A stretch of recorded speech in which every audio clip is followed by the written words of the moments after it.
Good afternoon, everyone, and welcome to West Mesa High School. My name, yeah, that's right. Let's hear it.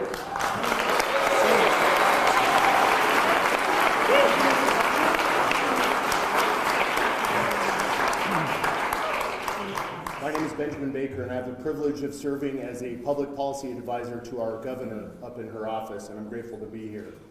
I'm a New Mexican, and I'm a public servant lifelong, and I've spent plenty of time inside this school and in the adjacent neighborhoods. And I got to tell you, my hope and optimism related to West Mesa High School has never been higher, so thank you so much for hosting us.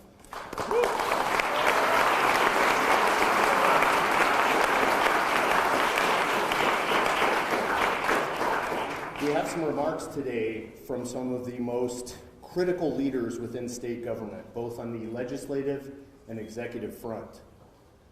They're going to talk a little bit about legislation that's been undertaken recently and more work that is to be done in furtherance of New Mexico's public safety.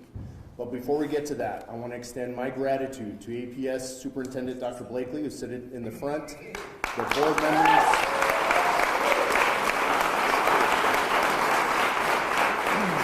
Principal Torres, and her very hardworking staff here at West Mesa who you have encountered during your ingress here today. They have done an exceptional job, and I'm so pleased and so grateful that you were willing to host us. So thank you, West Mesa and APS. Next,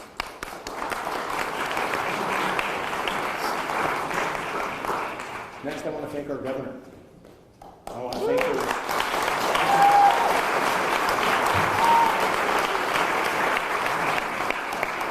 You guys are so excited to thank our governor, you won't even let me say what for. And that makes me happy because there are lots of things to thank our governor for, but what I want to thank her for is her leadership and her relentless pursuit of increasing New Mexico's public safety for our children. Thank you, Governor.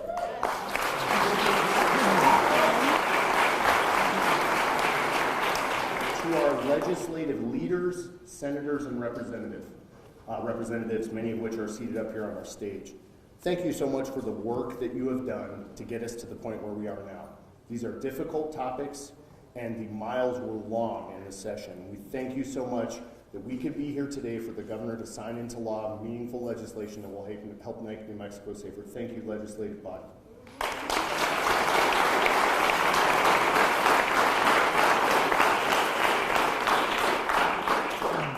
There are also a whole bunch of public safety, governmental, advocacy, victim population, and student population up here on the stage with me today, all of which are concerned greatly with moving the needle on public safety. You saw many of them in hours of testimony during our legislative session, and I want to thank them for their dedication to these causes and their unwavering support of the governor and our work towards these shared goals. Thank you, folks.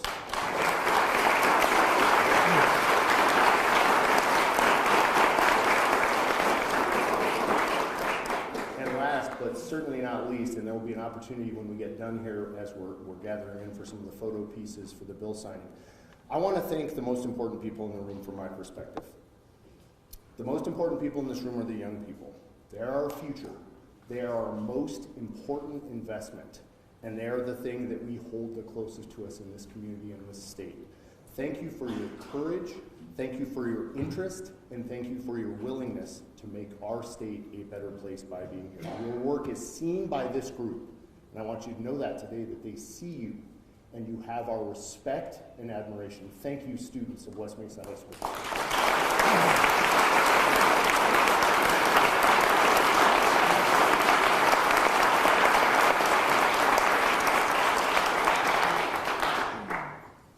Thank yous behind me. It is my honor to introduce the governor of the state of New Mexico, Michelle Lujan-Grisham.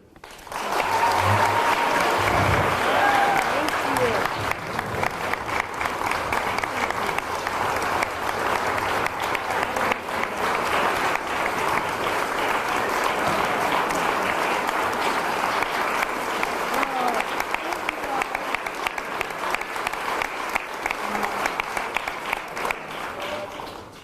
Good afternoon, everyone, and thank you for the incredible warm welcome. And typically, when I'm in front of such an incredible audience, students, who I agree with Mr. Baker are absolutely the brightest future which is why I care so deeply about New Mexico and know unequivocally that the future is, in fact, bright and good. But we do have to figure out the challenges that are before us every single day. And I have to say, it feels, and I guess maybe it was, Senator, an eternity ago, we were talking about growing up in Santa Fe. I graduated high school in 1977 in, I like you a lot. So I'm just about 65. And I didn't have to worry about the things that families and students worry about today. And I was remembering, right before I give these, I hope, brief remarks, and not everyone who's here today was a member of the New Mexico State Legislature. But I was lucky enough to get elected to go represent New Mexico in Congress. And I was really excited about showcasing all the things that we do and highlighting how strong we are as a state. But when I went to DC, DC then was really embarking on a bunch of public safety measures and had gone from one of the most unsafe cities in America to one of the safest cities in America.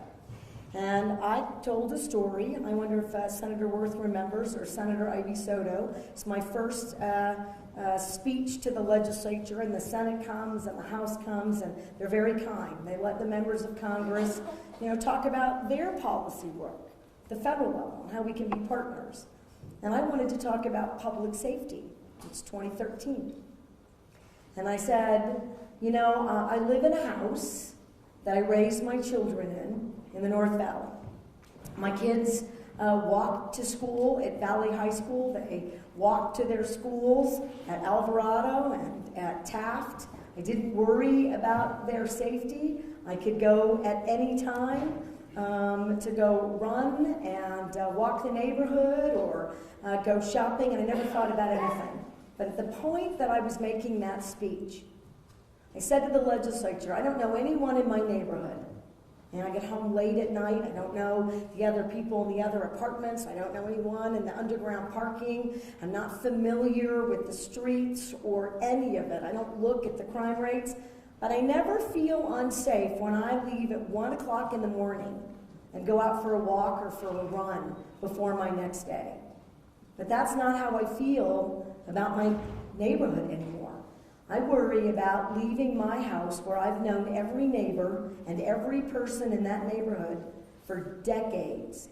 I'm afraid to run in the ditches behind my house and behind Valley High School at 3 o'clock in the afternoon. And the truth is, it's gotten worse for far too many communities across the country and here.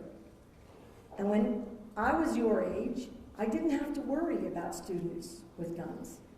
I didn't have to worry about guns in a movie theater or the grocery store or my church. I didn't have to worry about any of those things, and the fact that we are focusing now on finding ways for you to navigate that, it's really hard. And I think, and you're seeing that today, that members of the legislature and Congress and governors and superintendents and principals and parents have all got to come together and demand that this isn't how we want to live anymore. So we're going to get upstream and prevent it. But until we get there, you deserve our attention to make sure that you get everything that you're supposed to get out of school. Learning, meeting new friends, figuring out how you want to engage in your community, being fearless about those opportunities, about where you go and what you're doing. And quite frankly, your parents should feel that way too. So today is more of those steps in the right direction. And I also want to say this, and then I'm going to close. We've done public safety legislation in every single session since I've been governor, and it was occurring while I was in Congress. And if you're reading the newspaper or you hear us sometimes debate an issue, it can feel like we're not always on the same page, and we're not going to agree on everything, but we're on the same page about putting kids and their families first. That never wanes by any member of the legislature, and certainly not by anybody who's present here today, including the men and the women behind me who are also at this school every day, who are keeping us safe. They're clear that we are working diligently to make the kinds of differences that stop gun violence and public safety risks literally in their tracks. And I will also tell you that across America right now, it's really stalled out speaking truth about gun violence. And we're not going to do that in New Mexico. We're going to protect responsible gun owners' rights. That's an easy thing to do. That's easy. What's not so easy is keeping firearms out of the wrong hands. And what we're doing today is a giant leap, not just a step, towards making sure that that occurs. And while the rest of the country, frankly, is a little stalled out there, can't really talk about both of those things at the same time. It has to be one or the other. That's not how real life works, and it's also just not true. Can do both. Can protect, right, people, responsible gun owners and their families, and you can keep the rest of us safe in that design.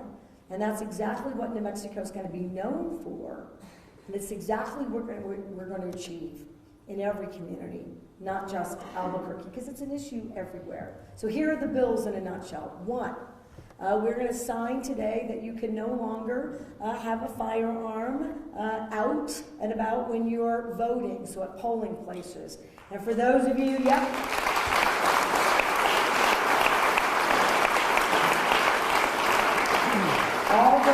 all those seniors who are getting ready to vote in their first presidential election, get out there, get registered, go vote. Do it early. Pick your candidate, right? But we want to make sure that when you're exercising that privilege and right, that you're safe, your whole family's safe. So that's a powerful piece of legislation, and you'll hear from the sponsor about that. We are also expanding to 7 days the wait period before you can access a firearm at a legal age. And so that's huge.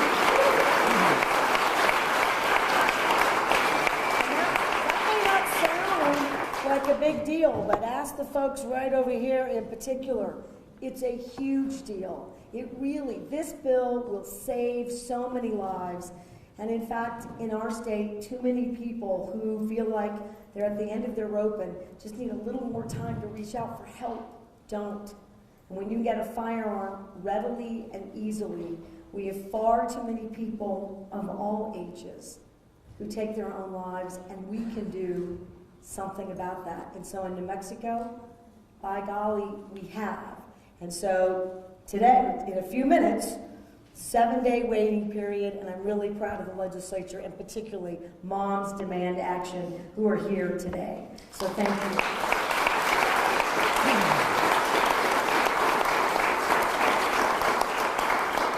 And then 2 other bills I'm really proud of. One is, look, we got to also deal with people who are breaking the law. And they got to be held accountable. And when we've got folks, and the vast category of real violence is in what we call second-degree murder. So it's these gun violence incidents that play out in our communities. The folks who are engaged, found guilty of committing those crimes, have to be accountable. And that means they need to be in a correction system long enough to make sure that we stop this cycle of individuals committing these crimes. And the last bill that is really important, particularly to me, and it doesn't mean to the legislature I'm not going to keep fighting for more.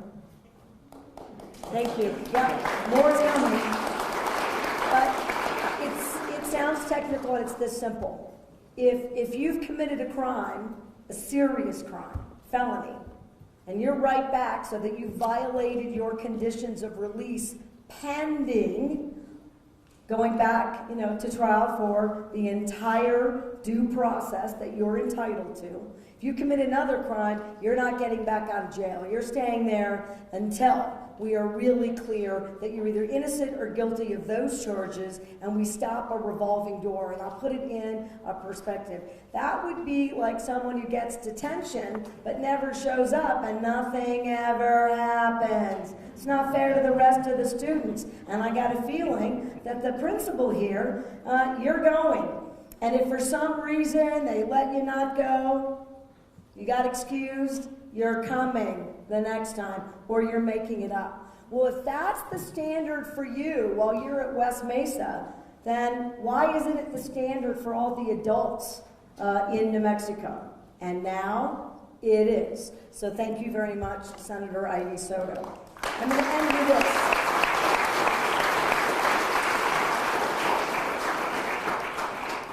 These 4 bills are an incredible effort to do more.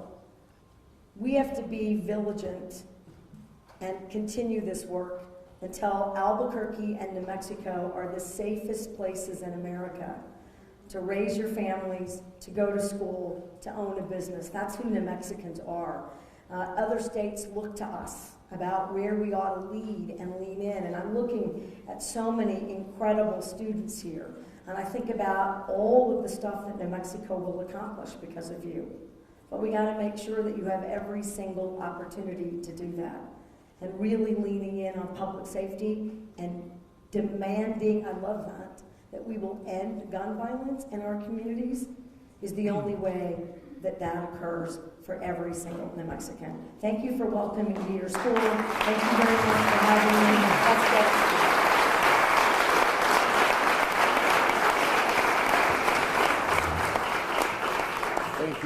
Thank you so much, Governor, for your leadership and your words. It is my honor at this time to invite up to the podium New Mexico House of Representatives, Speaker of the House, Javier Martinez.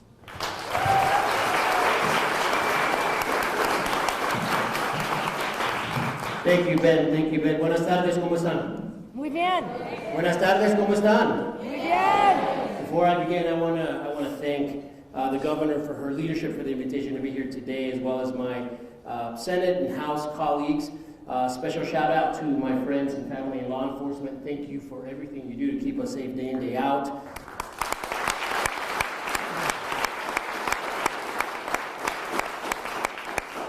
As well as this individual has been fighting the good fight, oftentimes in the background, not really at the forefront, but Miranda Viscoli with New Mexicans for Gun Violence. Thank you for your work.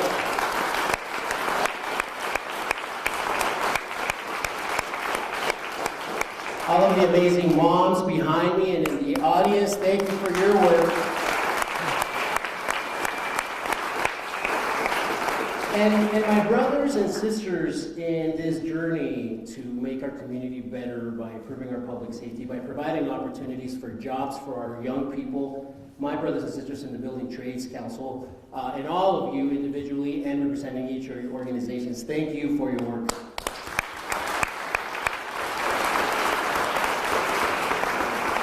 And I'm going to take a little prerogative, but there's this young man back here with the most dope baseball hat. I love that hat, dude, with the Mexico on there. Yeah. I'm going to go buy one after this, man. That is the best one I've seen. I'm grateful to be with all of you here today. I'm raising my 2 young kids just on the other side of the river, a stone's throw away from here. And of course, I want my city and my state to be a better, safer place for all of them. As the governor stated in recent sessions, we've made community safety a top priority for us, and we should all be very proud of the progress that we've made. We are working to keep dangerous people off our streets. We are working diligently to keep firearms out of the wrong hands. And we are increasing penalties for those who harm our communities in violent ways, while also remaining laser focused on addressing the root causes of crime.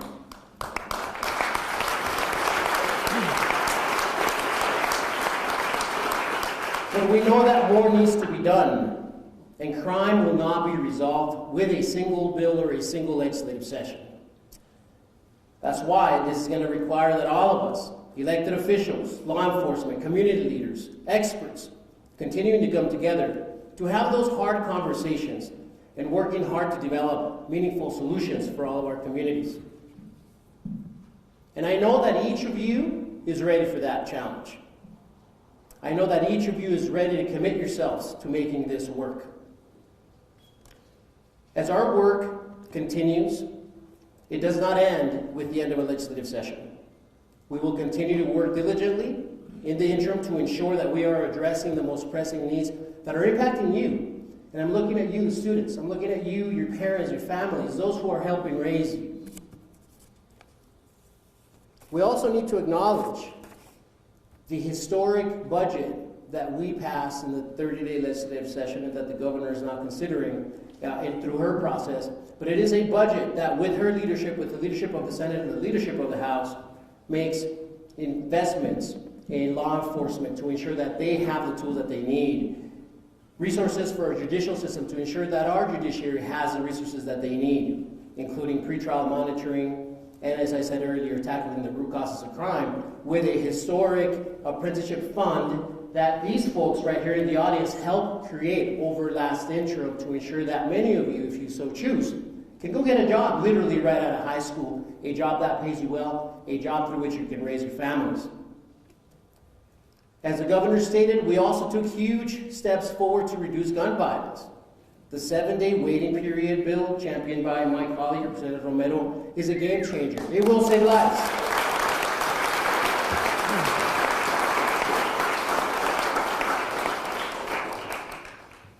And you should know that throughout the next several months, we're going to keep bringing stakeholders. We're going to keep bringing you, the youth, to the table so that you can help educate and inform us as we work toward the next legislative session. Thank you all so much. Muchas gracias.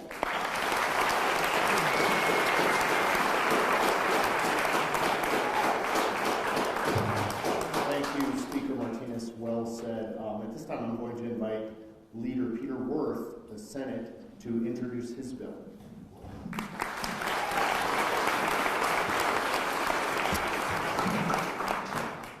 Thank you, Ben and Mr. Speaker. Good to follow you as always. Governor, thank you for the invitation. It is empowering for us to see all the young faces here, and I want you to know that these seats that those of us who serve and are sitting in now, whether it's the governor, the mayor, the Senate, the legislators, these are going to be your seats one day, and we're doing this for you. It really gives us hope to see your faces, and it puts this all in perspective. One more thank you I want to throw out up front because it's an important one. There's another individual here today, our district attorney, Sam Bregman, and I want to give a shout out to him because, you know, we can pass all the laws in the world, but it comes down to a system that's able to function. And I just want to give a shout out to the job he has done here in the district attorney's office in Bernalillo County, enforcing the laws on the books, which has a huge, huge part of what we're doing today. So thank you, Sam. So I was very honored, along with the House Whip, Rena Sapansky, to carry Senate Bill 5, which gets guns out of polling places, a very important step as we head into this election cycle. And I think that I appreciated the response everyone has. It seems like kind of a no-brainer. Guns and voting just don't mix. And so we were able to bring this bill and get it across the line as one of the two common sense, constitutional gun safety legislation that we passed this session. Governor, I think you deserve a huge thanks from all of us for the leadership you have shown in equating gun safety with public safety. Guns are right at the base of everything. And having done this for 20 years, serving in the legislature, I can tell you that it takes this type of leadership to be able to move the needle. You know that I like to talk about lists of things. And as I was sitting here thinking about what we've done over the years, the last 6 years that you've been in charge of the governor's office, background checks, red flag laws, domestic violence orders to ban guns, mandated safe storage, prohibited straw purchases, and now the two bills today. This is a big deal, and thank you for what you've done. Let's give it a hand.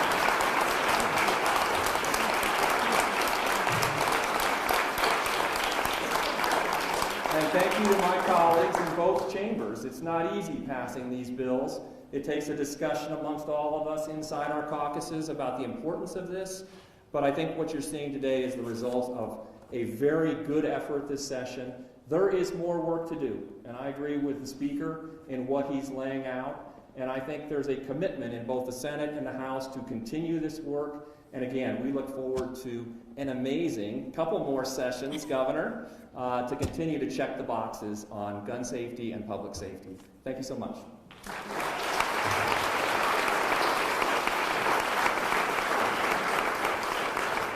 you, Senator North. I appreciate it. At this time, I will invite Representative Andrea Romero to join us at the podium to talk about.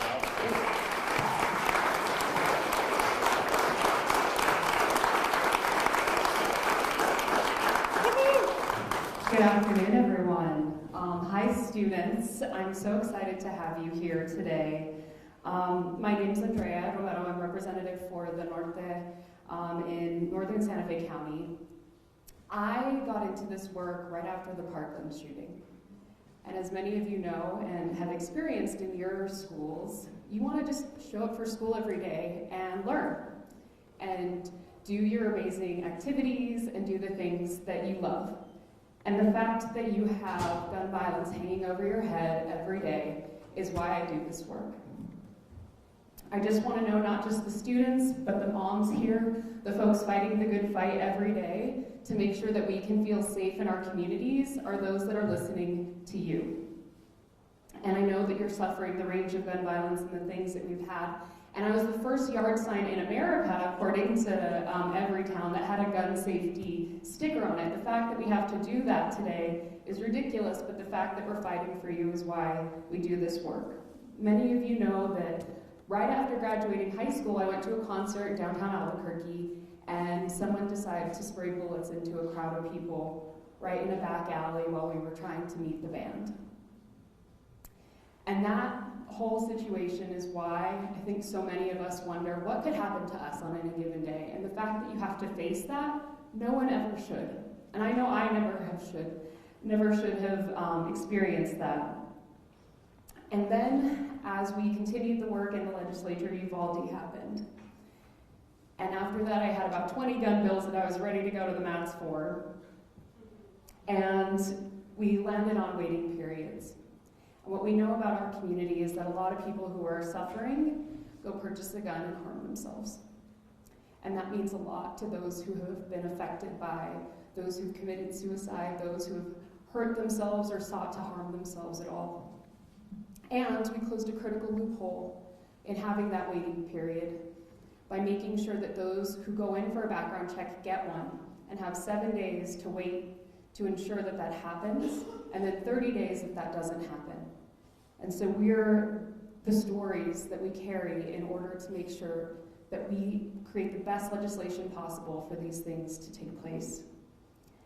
As my colleagues have said, and those who have shared their stories, those who've been part of this fight, I just want to thank them so much for the critical and amazing work that we're going to continue to do for you and your community. And I cannot wait to endorse your campaign when you come and run for office one day. And that's where I had, sitting in the same seat as you when I was in high school up in Santa Fe, going, maybe one day, but probably not. But here we are.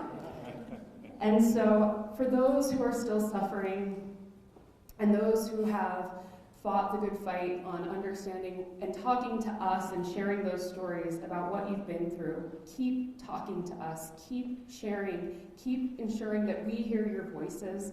You are the reason why we get these pieces of legislation through the process. Communicate with us. Our doors are always open, and we will continue to fight for you. But thank you to the governor, thank you to everyone who worked so hard to keep us safe, and we'll continue the fight. Thank you all.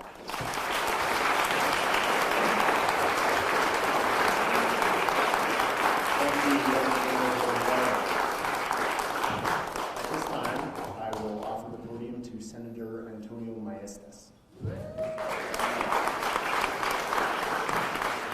Thank you, Mr. Baker. Thank you. So my name is Antonio Maestas. Everyone calls me Mo. I have the honor of representing District 26 in the State Senate and the best high school in the state, West Mesa Mustangs. Give it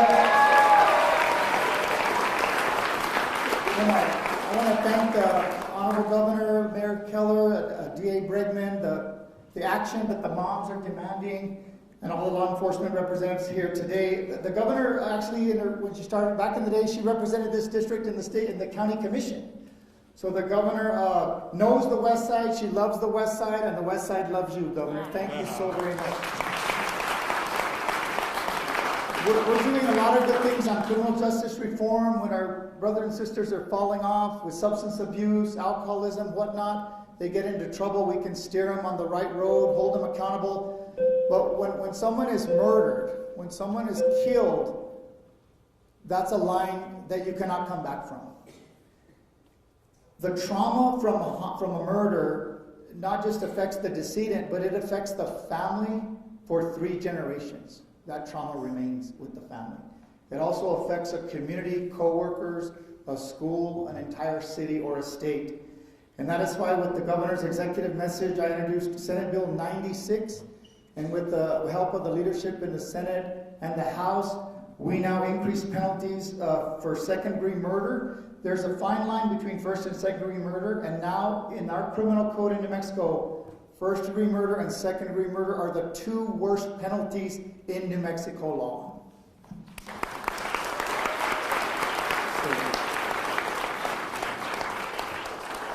So we're going to hold people accountable, but we're also going to reach out to each other, make sure our friends and our family are not alienated from each other. Work hard. We have a tremendous future for you. You can get free college, as the speaker mentioned. You can work right out of high school. I truly believe Albuquerque is going to be the it city in this country for the next 10 years. The leadership that you guys provide and the dreams that you have are going to come to fruition. If every single elected official met with their high school before the session and then passed gun legislation, imagine how much awesome gun laws we would have in this state. So you, West Mesa students, are leaders in the state in fighting for gun safety and safety in our communities. So thank you for having us, Teacher Torres, Principal Torres. Thanks for having us here today at West Mesa. I love you guys. Thank you.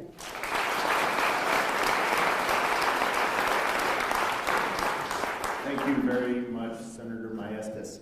Now it is my pleasure to invite to the podium Senator Daniel Ivy Soto for some remarks on business.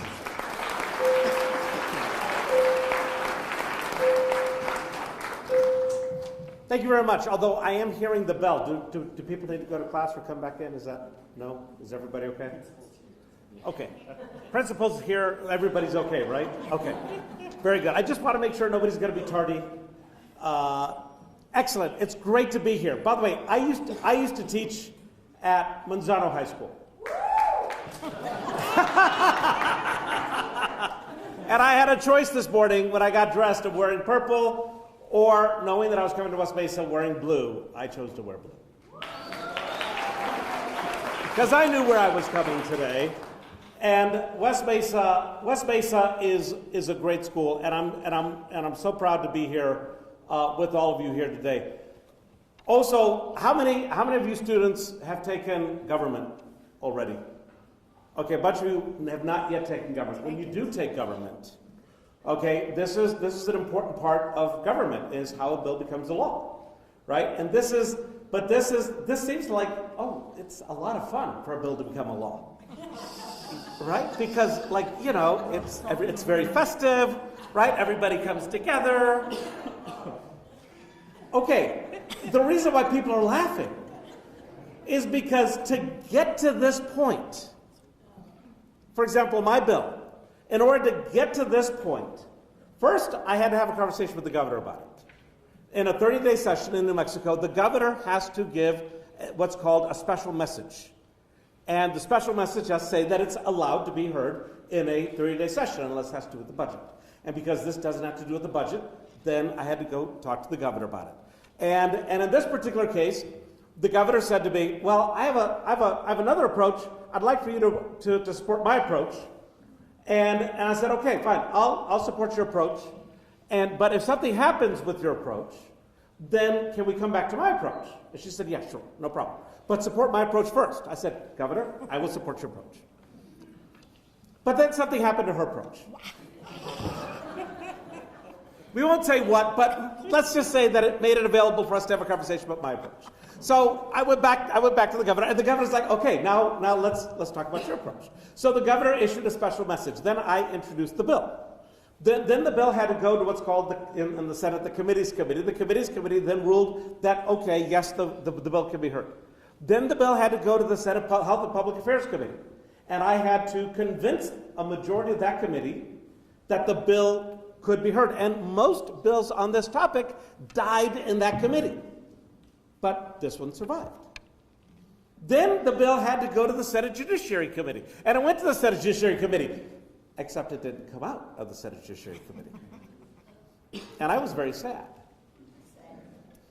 But then, towards the end of the session, people are saying, well, what are we doing? What have we gotten done? Oh, wait a second. What about that bill? Maybe we should consider that bill. And all of a sudden, that bill came back alive again. And it got heard in the Senate Judiciary Committee. And then it had to go to the floor of the Senate.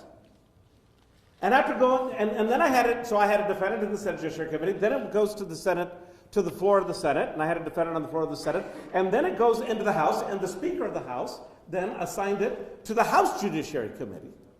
And then I had to show up the next morning to the House Judiciary Committee, and I had to defend it in the House Judiciary Committee. And by the way, Mr. Speaker, thank you very much for the support that you gave to the bill when it got to that committee, because he happens to serve on that committee. And then it had to go to the floor of the House. And by the way, I don't get to speak on the floor of the House. So I had to depend upon someone else to present the bill on the floor of the House. And Representative Dixon presented the bill on the floor of the House. She did a fantastic job. And they had to make time for the bill to be heard on the floor of the House, which, by the way, is not the easiest thing in the world. And that's how we got to this point. It was no easy thing. In order for this bill to get to this moment of celebration.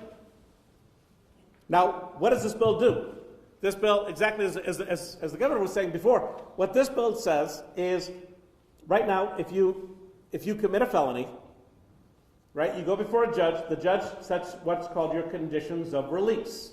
Basically, these are the rules that you have to live by while your case is waiting to be heard. And then most people are able to get out of jail while they're waiting for the case to be heard. Well, if you commit another felony, and does everybody know what the difference is between a misdemeanor and a felony? Do you guys know? You don't know. Okay.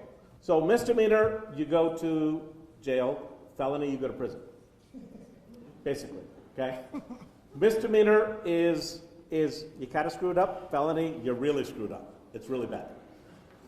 And so if you commit another felony, or at least if you're arrested for another felony, while the first one hasn't been resolved yet, right? Well, what was the first rule that the first judge told you? Obey all laws. Don't break any more laws until we resolve this issue and figure out things. Okay? Kind of like what the judge, or kind of like what the governor was saying, right? For you guys, if you get into trouble, you go to detention, and what are you told while things are pending? Don't break any more rules. So what happens if you break more rules? You're in more trouble.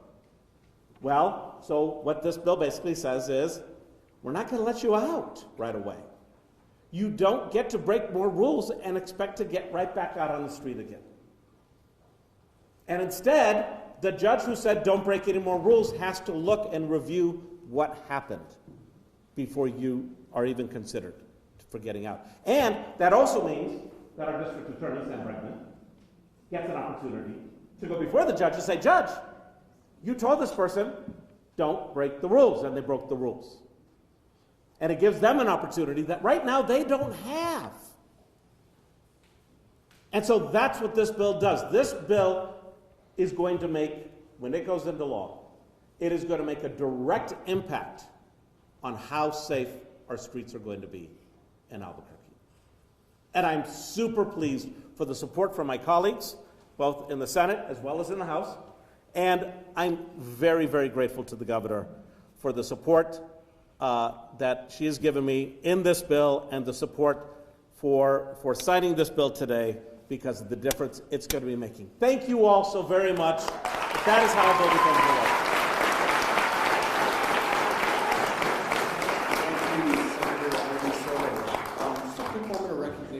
if you were a sponsor who are seated up here in the front, or a co-sponsor, because you guys have heard a lot of discussion about co-sponsors and the other chamber and some of these other things. If you are a sponsor or a co-sponsor or a healthcare one, please stand up and be recognized for this group to see. Because these folks, this could not have been done without all of these folks.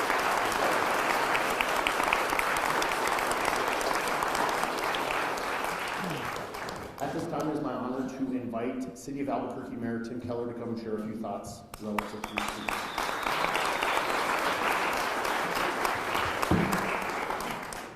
Well, thank you so much, and I think we got a government credit out of the way for all the students. So, that the 101 why Professor Ivy Soto is done. But so special, actually, to hear a little bit about how the process actually occurs up there. I'll keep things brief. I think I just want to say a couple of things. First and foremost, our governor could have done this anywhere in the state of New Mexico. And she chose West Mesa. She chose you. Governor, thank you so much for bringing us all together here today.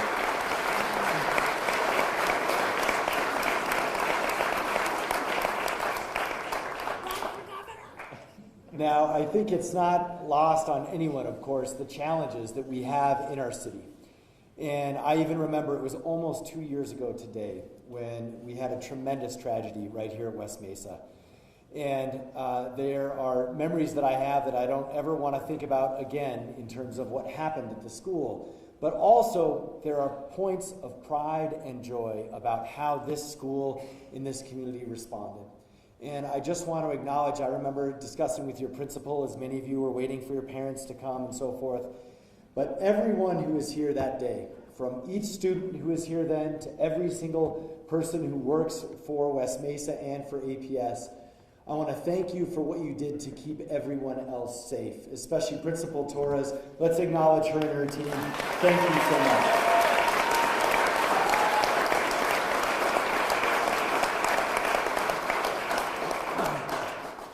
What I have to tell you as an APS parent too, these are situations we never want to talk about, but we have to talk about them because that is in part how we get the results that we're celebrating today. And I know that the governor and I, we talk a lot actually, and I know that we've been working on gun violence, as have these legislators and these elected officials, as best that we can. But I also remember even talking to the family members who were victims that day. And what they want is real change. They want action. That is what is happening today. That is what I'm so grateful for to be a part of today. Today is what we said we were going to do 2 years ago. And it is meaningful, it is powerful, it is not easy to do, but is in part because of the courage of the advocates to never give up, of our legislators to never give up, of the students to advocate, of the administration to advocate, and for our city and our state to come together and say that we must take action on gun violence. And I know for me, we have our Metro Crime Initiative each year, and behind that is this idea that we can't blame each other. It's easy to blame one part of government or the other, or blame one party or the other, or one elected official or another. What's hard is to put that aside and actually say, how can I help make a difference? Everyone on this stage today did exactly that. I want to thank you for giving me faith, for giving us faith that we believe in our legislature. We believe in our advocates. We believe in our governor. We believe in all of you that you can make a difference and actually make this a safer city.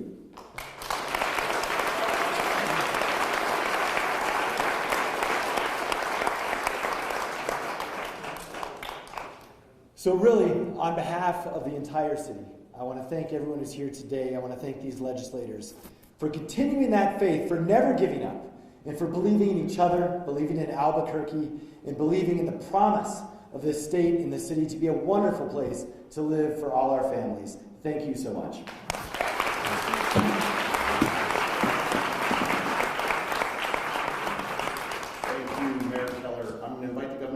Some brief closing remarks, and then we're going to get to the business of signing these bills into law. Governor? Thank you, Mr. Baker.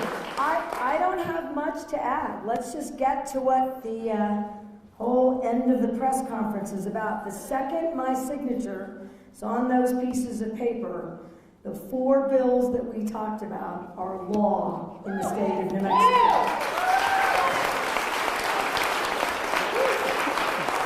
And for the cheerleaders right there in the middle, I was saying actually to the whole student body, you girls run for governor, or president, or the U.S. Senate, or the U.S. House of Representatives.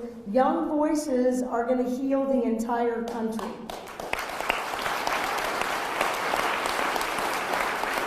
And it's a heavy lift, but we know that you can do it. So we're here because we see you, we respect you, but we also want a message to parents and schools and communities across the state. Enough is enough. Gun violence is a scourge, and we should be doing everything in our power to demand changes in this state. And today is a step in the right direction. All right, Ben, where am I signing these bills? You're right behind me. You scared me. She never says that. She's not afraid of anything. You're going to sign them right here. You're going to invite the folks that are on the stage to please rise, and let's gather in behind the governor. Folks in the front, if we can make accommodations for the folks that are doing media and or photography to come forward, please. And the governor is going to sign the bills, and then we're going to have a brief session of Q&A that will be proctored by our folks after that. All right, Matt. Hold this. All right. We're going to do Senate Bill 5, so Senator Worth. This is no guns, basically, in polling places. And let's do this.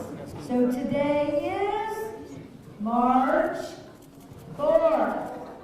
That is very important. So we get that wrong, we get to do it again. All right. So this 4th day of March 2024, with my signature, Senate Bill 5 is now law.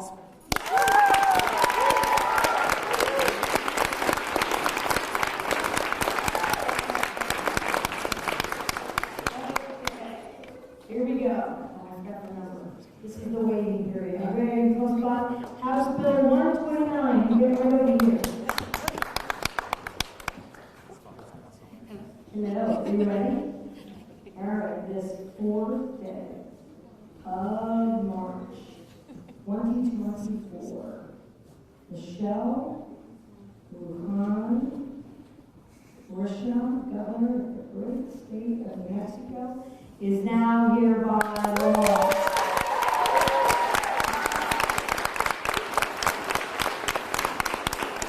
All right. Let me see. Yeah, my access, you want House Member 2, Borrego, get over here. Okay. You got it. Ready? On this, I need both hands. 4th day of March, Michelle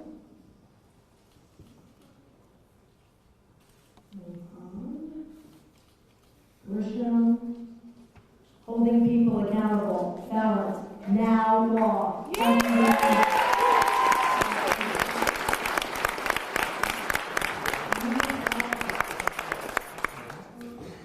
All right.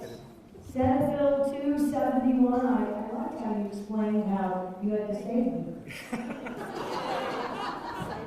But always have another option. Never give up. Not once, not even for a second. Find another way. There's always another way to make a difference. That would be the number one thing that we all live by. So, Senator, are you ready? On this 4th day of March, Michelle Lujan, with my dad's handy pen, Grisham, is now hereby law.